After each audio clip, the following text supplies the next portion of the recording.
يسعد كل أوقاتكم يا رب، وأهلا وسهلا فيكم بقناة وصفات نسرين الوادي.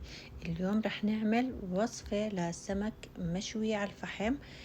هاي التتبيلة صدقا يعني من أذكى وأروع التتبيلات يلي ممكن تجربوها.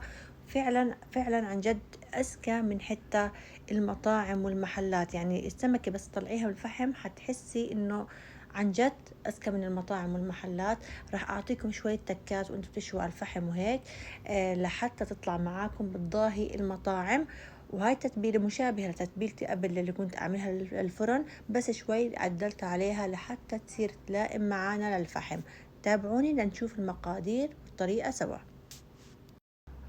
في الخلاط راح نجيب 4 من فصوص الثوم، وراح أجيب قطعة زنجبيل طازة. اللي بيحب إنه يجيب زنجبيل بودرة ممكن، لكن الطازة أذكى.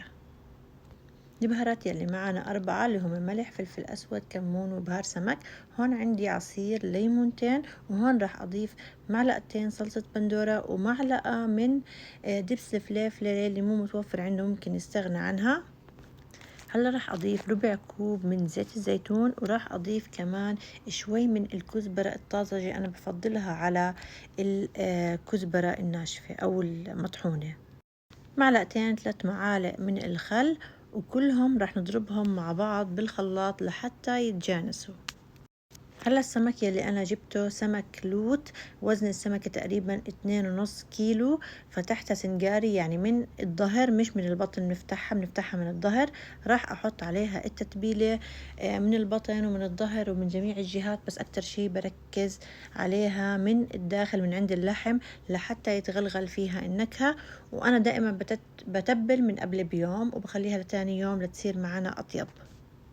وهلا اجينا للحظة الشوي. بعد ما نولع الفحم ويجمر معنا راح نحط السمك بالمشبك ونحطها على الفحم. انا كحركة اختيارية مني بحط من الظهر سيلفر. ليه؟ لانه اول شيء انا ما بهمني من عند الظهر انها تتحمر. تاني شيء واللي هي الاهم بخليني اعمل هيك، انه بيعطي طراوة اضافية للسمكة. عن جد جربوها بيطلع لحم زي الزبدة من جوا. هلا في نقطة كتير مهمة، انه انا اول دقيقتين بقلب السمكة ولازم افتح عليها الشبك. هاي الحركة جدا ضرورية لحتى ما يلزق معانا السمك بالشبك.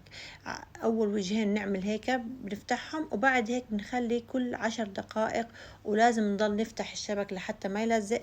السمكة هاي بالضبط اخذت مني تقريبا نص ساعة بهذا الوزن لحتى استوت. طبعا بالتساوي بين الوجهين بنقسم الوقت.